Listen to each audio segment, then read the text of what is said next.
Salut amis madrilènes, j'espère que vous allez bien. On est parti pour la vidéo du jour, une vidéo assez brève, on a quelques informations, on va regarder ça dans quelques instants.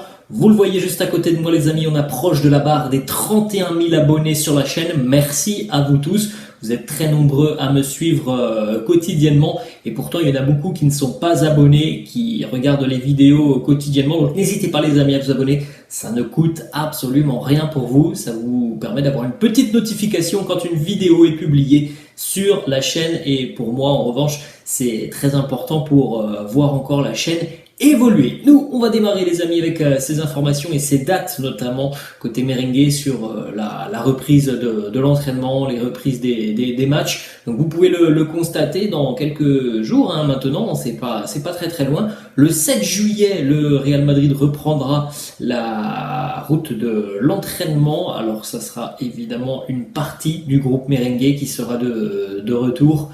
Pour les internationaux, je pense que le retour sera un petit peu plus tard, vraisemblablement aux alentours du 15 ou 20 juillet pour les internationaux. Premier match de la saison, les amis, ça arrivera très rapidement, puisque très rapidement, après la reprise donc à Madrid, les joueurs et le groupe va voyager du côté des États-Unis pour une tournée de pré-saison aux États-Unis. Premier match, ce sera un match évidemment historique, puisque ce sera ce fameux Classico, le 23 juillet à Las Vegas. Le 10 août, le premier match très important et officiel de cette saison.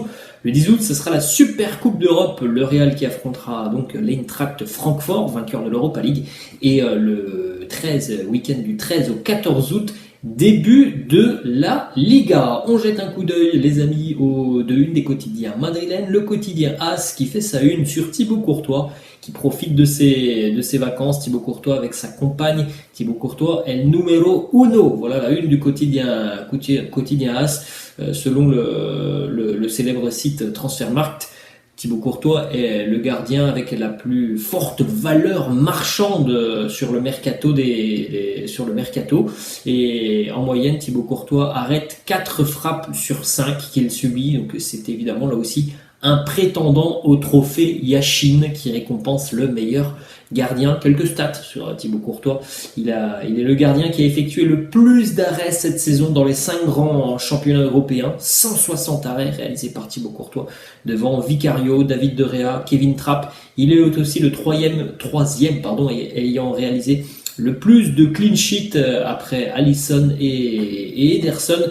Alors il faut savoir tout de même que ces 160 arrêts montrent à quel point Thibaut Courtois est un gardien incroyable qui est déterminant pour le Real Madrid. Ça montre aussi à quel point la défense merengue a parfois eu des difficultés cette saison. On enchaîne avec le quotidien Marca qui fait sa une sur Nasser El-Khelaifi, qui a été interviewé hier, qui s'est exprimé sur beaucoup de sujets. Alors évidemment, il a parlé du Paris Saint-Germain.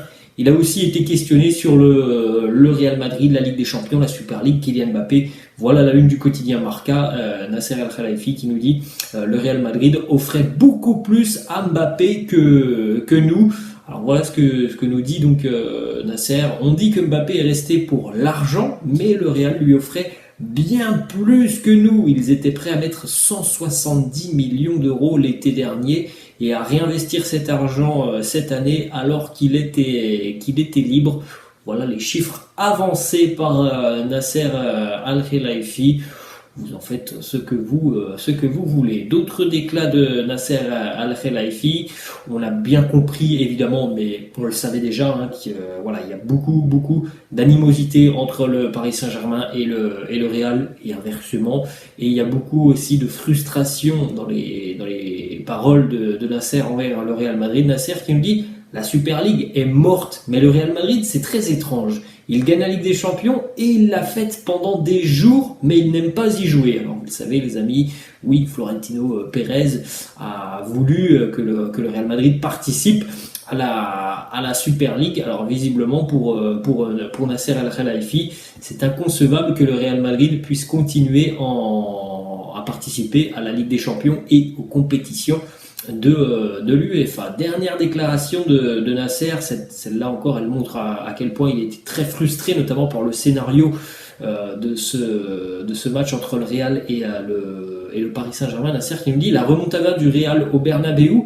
gagner la Ligue des Champions, c'est difficile et on ne peut pas dire qu'on va la gagner avec certitude, mais il y a une faute sur ce match qui change toute la rencontre. Nous avions contrôlé toute la rencontre jusqu'à la 60e, 70e minute. Donc pour lui, cette remontada du Real Madrid n'est due qu'à une faute sur Gigi Donnarumma et donc une erreur d'arbitrage. Bon, on peut sentir évidemment beaucoup de frustration de la part de Nasser Al-Khelaifi qui en revanche n'est pas revenu par exemple sur la faillite mentale de ses joueurs. Ensuite, on enchaîne les amis quelques informations. Premièrement, on aura possiblement donc une charnière l'année prochaine composée de Militao et Rudiger en charnière centrale. Alors, on en avait parlé il y a quelques semaines.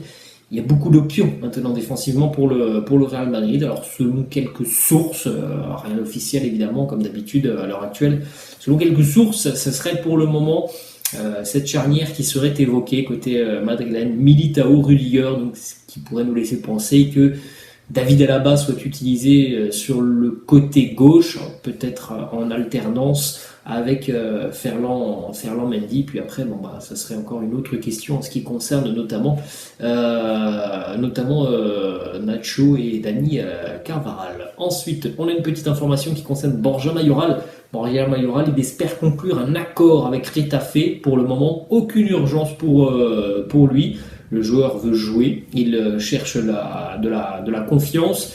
La confiance, est-ce qu'il l'aura au Real Madrid? On ne peut pas en être sûr, mais on rappelle les informations que l'on avait déjà aussi il y a quelques semaines, et ces informations annonçaient que tout simplement Carlo Ancelotti souhaitait avoir Borja Mayoral sur ces semaines de préparation pour évaluer un petit peu le joueur et s'il pouvait avoir un apport l'année prochaine.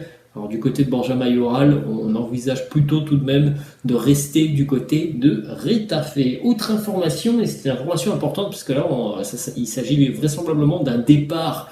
Depuis quelques jours, ça négocie assez sérieusement entre le Real Madrid et la Fiorentina pour le départ de Luka Jovic. Alors voilà, maintenant on est arrivé au stade de négociation assez sérieuse, mais il y a des désaccords, notamment entre le Real et la Fiorentina qui veut un prêt sur la première année, c'est pas forcément ce que le Real envisage pour Luka Jovic. Le Real envisage plutôt un départ sec de Luka Jovic.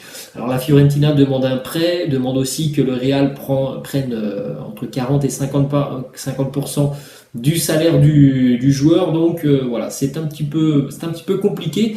Mais les négociations avancent tout de même entre le Real et la Fio et il semblerait que Luka Jovic soit OK pour rejoindre la Fiorentina. Donc même si à l'heure actuelle on a quelques désaccords, on peut s'attendre à une issue positive dans ce dossier dans les tout prochains jours. Alors voilà, on discute d'un prêt, d'un transfert, de la prise en charge du salaire du joueur, mais ça avance tout de même positivement. Ensuite, on continue les amis avec une petite information qui concerne Mario Cortegana, célèbre journaliste espagnol qui travaille pour Marca et qui nous dit oui, je pense que le Real Madrid s'intéresse un minimum à Serge Gnabry. Avec les départs de Jovic, Asensio, Ceballos et ou Mariano Diaz, je vois arriver quelqu'un.